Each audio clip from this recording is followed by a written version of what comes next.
Graças a paz, um bom dia. Estou muito feliz de estar aqui com você de novo. Meu nome é Alan Conte Júnior, sou da Primeira Igreja Batista Bíblica no Jardim Paraíso, aqui em Guarulhos. E continuando nossa sessão de pregações evangelísticas, de mensagens evangelísticas, nós hoje vamos fazer algo um pouco diferente do comum. Nós vamos estar lendo um texto, mas esse texto será dividido em dois momentos. Nós vamos meditar nos 4 primeiros versículos hoje e meditaremos nos outros 4 versículos na sexta-feira, no próximo vídeo, certo? Então eu convido você a meditar comigo no texto de João 8, nós vamos dos versos 31 até o 38. Mas lembrando, nós vamos meditar somente do 31 ao 34 no dia de hoje. João 8, 31 a 38, vamos ler para ter uma base do contexto geral, mas estaremos meditando nos 4 primeiros versículos. E nós vamos ver o tema, nós vamos ver esses versículos, dando foco, no nosso tema, que é conhecendo a verdade. Então, convido você a ler a Santa Palavra de Deus comigo neste momento. Diz o seguinte, a Santa Palavra de Deus. Jesus dizia, pois, aos judeus que criam nele: se vós permanecerdes na minha palavra, verdadeiramente sereis meus discípulos, e conhecereis a verdade, e a verdade vos libertará. Responderam-lhe, somos descendência de Abraão, e nunca servimos ninguém. Como dizes tu, sereis livre? Respondeu-lhes Jesus: em verdade vos digo, que todo aquele que comete pecado é servo do pecado. Ora, o servo não fica para sempre em casa, o filho fica para sempre. Se pois o filho vos libertar, verdadeiramente sereis livres. Bem sei que sois descendência de Abraão, contudo procurais matar-me, porque a minha palavra não entra em vós. Eu falo do que vi junto de meu pai, e vós fazeis o que também viste junto de vosso pai. Amém? Palavra maravilhosa. Vamos estar neste momento meditando debaixo do nosso tema, que é conhecendo a verdade. Então vamos partindo para a nossa meditação.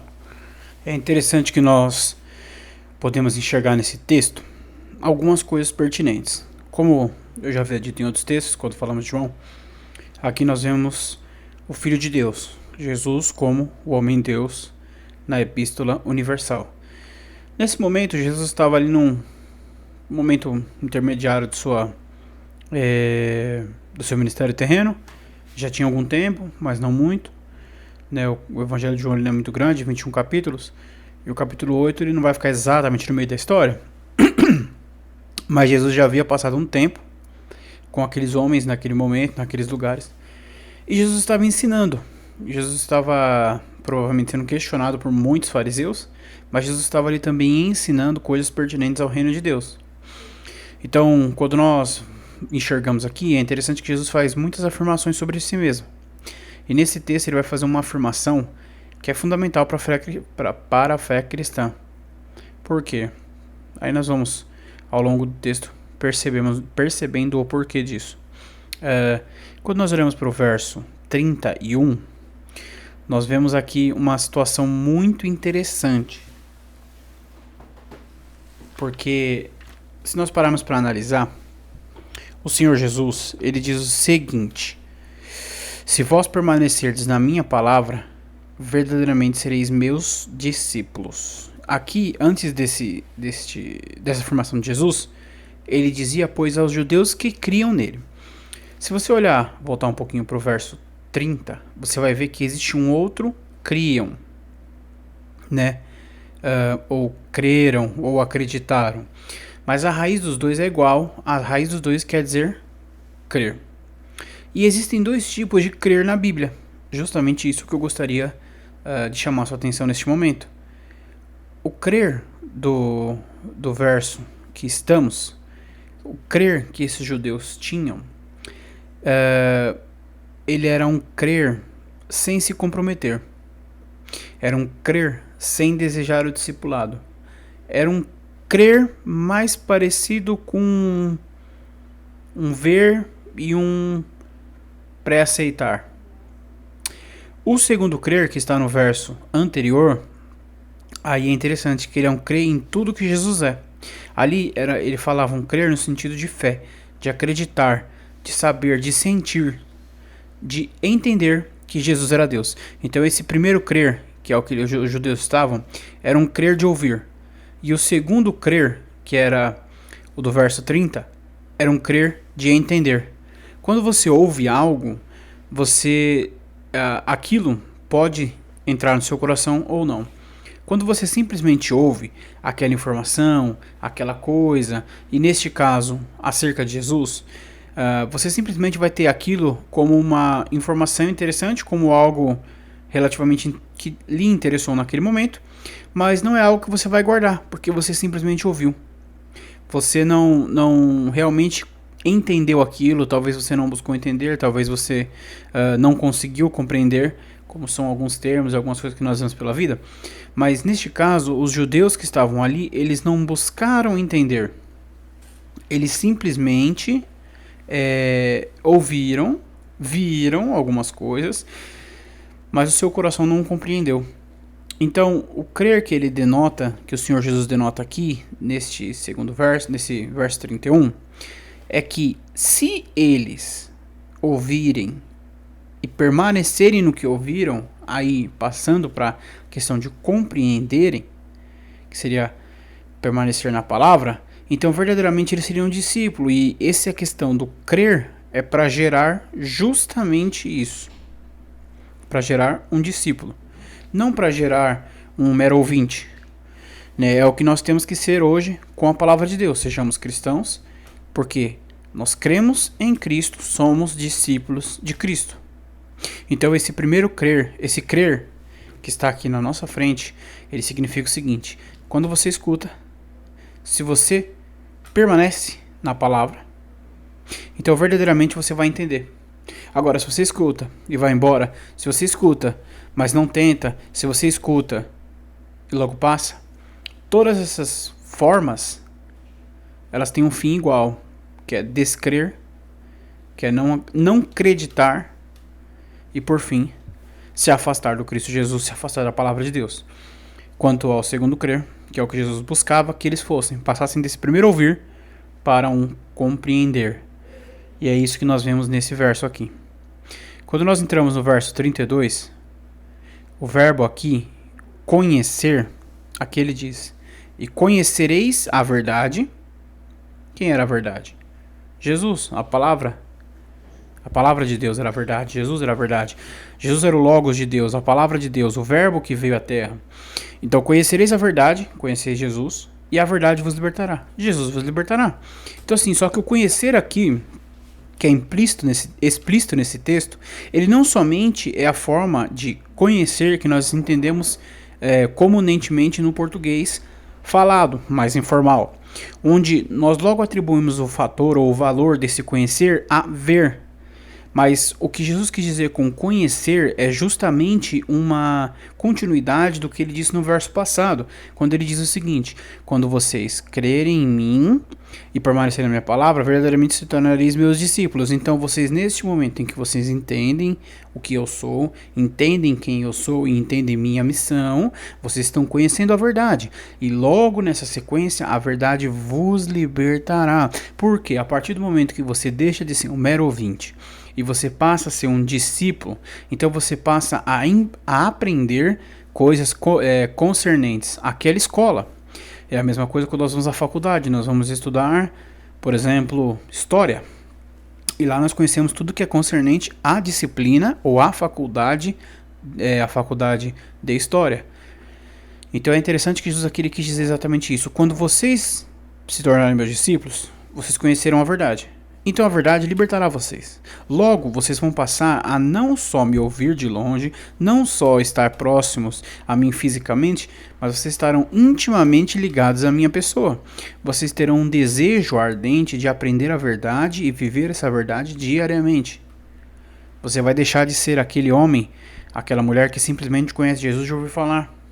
Você vai deixar de ser uma pessoa ativista que só faz coisas na igreja, que só faz coisas em todos os lugares, para entender que não são só atividades que Deus quer. Muito pelo contrário, Ele deseja uma vida contigo. Você vai ser aquela pessoa que não conhece Jesus. E você vai olhar e falar, bom, Jesus é bom, eu posso perceber isso. Então a partir de hoje eu desejo conhecer esse Jesus e viver com Ele.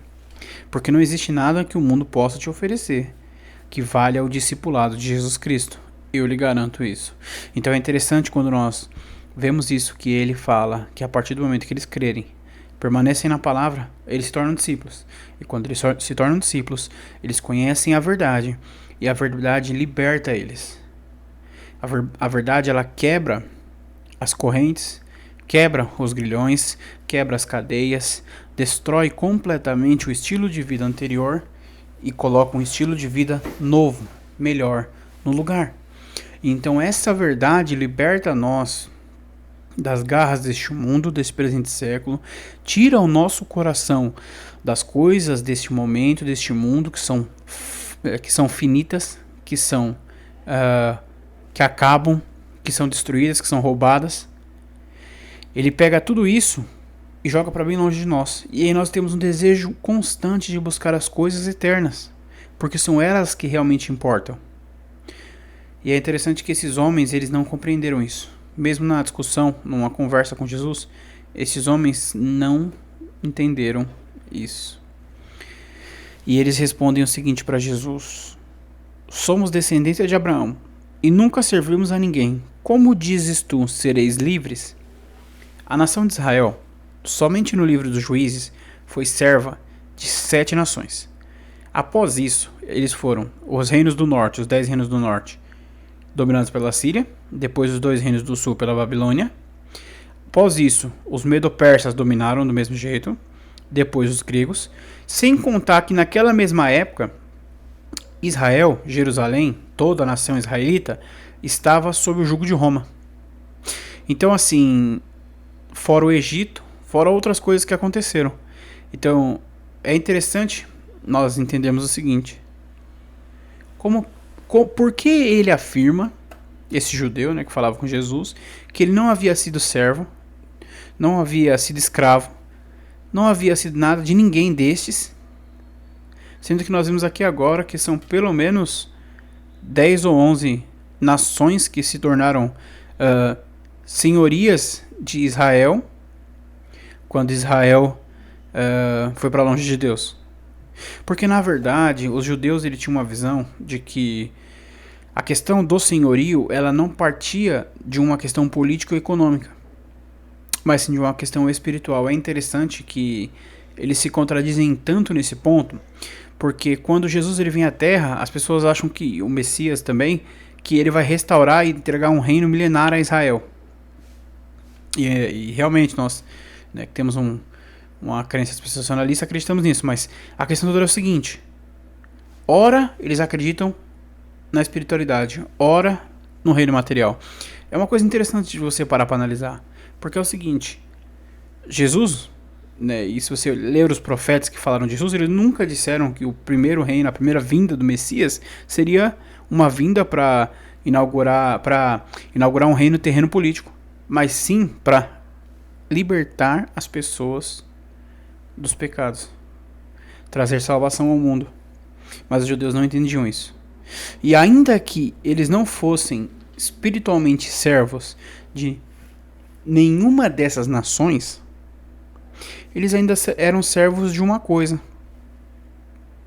Eles tinham um senhor, um senhorio, alguém que controlava eles, que era muito maior e muito mais perigoso do que todas as nações da terra.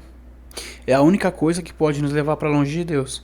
É a única coisa que nós já nascemos com isso, e se não aceitarmos Jesus Cristo, nós morremos com isso. Olhando para o verso 34, nós vamos conhecê-lo. O único Senhor, apesar de aqui ele não ter, Jesus está falando Senhor, mas nós, é o pecado. Jesus diz: em verdade vos digo, que todo aquele que comete pecado é servo do pecado. Então assim, quem serve o pecado não serve a Deus. Então você deve estar se perguntando: então os cristãos não pecam? Sim, eles pecam. Mas existe uma grande diferença entre você pecar e você servir ao pecado. Servir ao pecado é viver uma vida debaixo do senhorio do pecado, debaixo do jugo do pecado, esperando nada mais do que o salário do pecado. Quando você é justificado pela pessoa de Jesus Cristo, quando você está num íntimo relacionamento com Cristo, sendo seu discípulo, crendo no que ele disse, acreditando que ele é Deus, que ele é seu salvador pessoal, então você o aceitou como tal, a partir desse momento você é justificado perante Deus e os seus pecados foram pagos numa cruz. A partir desse momento você peca porque você ainda é humano, tem uma natureza carnal. Porém, você não é mais servo do pecado. Logo não existe mais o senhorio do pecado sobre a tua vida, porque o amor de Deus nos livrou do peso do pecado. Talvez você deva estar pensando o seguinte: mas eu não sinto o peso do pecado. Talvez você esteja falando: este pecado nem é tão opressor, porque eu não sinto dificuldades. Talvez você esteja imaginando o seguinte: ei, será que este pecado é tão ruim mesmo? Porque até hoje eu não percebi nada. E aí, eis que lhe faço uma analogia para você compreender sua situação atual. Coloque 400 quilos em cima de um morto. Ele vai reclamar de dor? Não. Tal qual é o homem sem Deus. Sem Deus você está morto. Sem Deus, o peso do pecado oprime a sua vida. Mas você não percebe porque você está morto. Logo, um cadáver não grita, não pede socorro, porque já não tem mais vida nele. E enquanto Jesus não habitar no seu coração, não haverá vida em ti. Só que diferente do cadáver, que não pode fazer mais nada, você tem a oportunidade hoje de, mesmo morto espiritualmente, mas vivo como pessoa, como homem, como mulher, de aceitar Jesus Cristo, de deixar essa vida para trás, de deixar esses erros, de deixar esses pecados e de finalmente conhecer a verdadeira paz, a verdadeira tranquilidade e os verdadeiros momentos que são debaixo da cruz, debaixo dos pés, debaixo do amor de Deus. Então entenda, o pecado acaba com a sua vida, mas você não enxerga, porque só pode enxergar o pecado aquele que é habilitado por Deus para entender que ele é pecador. Se você vive uma vida triste, longe de Jesus, quer qualquer vida longe dele, entenda, meu amigo, tudo que nós fizemos como igreja de Jesus Cristo, independente da denominação, até hoje, foi para levar um evangelho de amor, paz até você. Mas um evangelho de abnegação, um evangelho de aflições. Porque Jesus, ele sofreu como Deus. Quem sou eu para não sofrer também? Ele era Deus, eu sou homem.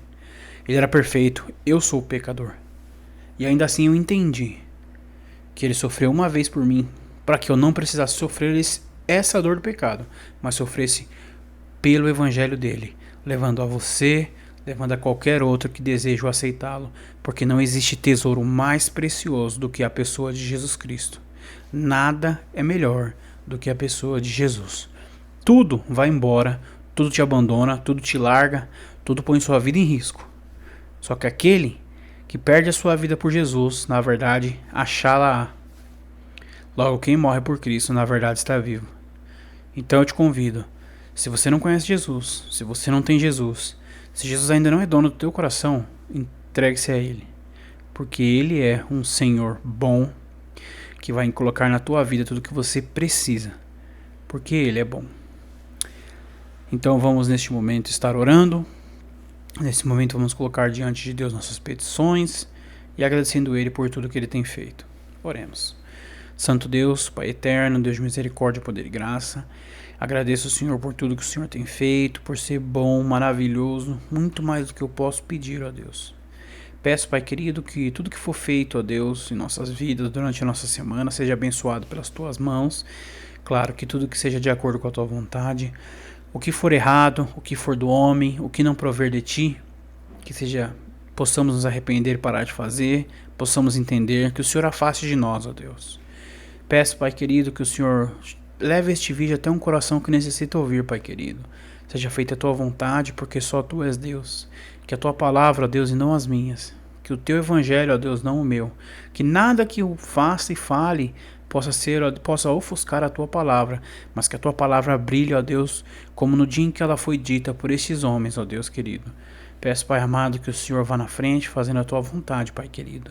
Peço, Senhor, abençoe a vida daquele que nos ouve, abençoe os planos, projetos, as necessidades, tudo que ele precisa, ó Deus, que o Senhor venha a prover, pois tu és um Deus bom e maravilhoso, e nós sabemos que o Senhor provém aqueles que são teus filhos, ó Deus. Eu te louvo por tudo, mas que possamos lembrar sempre que a bênção nunca é melhor que o abençoador, e que não existe nada na terra que seja um tesouro mais precioso do que a pessoa de Jesus Cristo. Deus Pai e o Espírito Santo, eu te louvo por tudo, porque tu és maravilhoso, sem ti eu não teria nada, Pai amado. Peço que o Senhor cuide de nós, nos abençoe, nos dê um restante de semana na paz de Cristo Jesus, e que possamos, pela tua infinita misericórdia, poder e graça, levar o teu evangelho e não ser vergonha dele. Eu te louvo por tudo, em nome de Jesus. Amém. É isso aí. Muito obrigado por nos assistir, nos acompanhar mais essa manhã. Que Deus abençoe sua vida, abençoe seu lar, seus estudos, seu trabalho, o que você for fazer ou estiver fazendo. Que Ele possa cuidar do seu coração, assim como Ele tem cuidado do meu. E que possamos ser sempre bons cristãos, levando as boas novas a todos os perdidos. Então eu agradeço a Deus por tudo, agradeço você por ter nos assistido. Fica com Deus. Falou!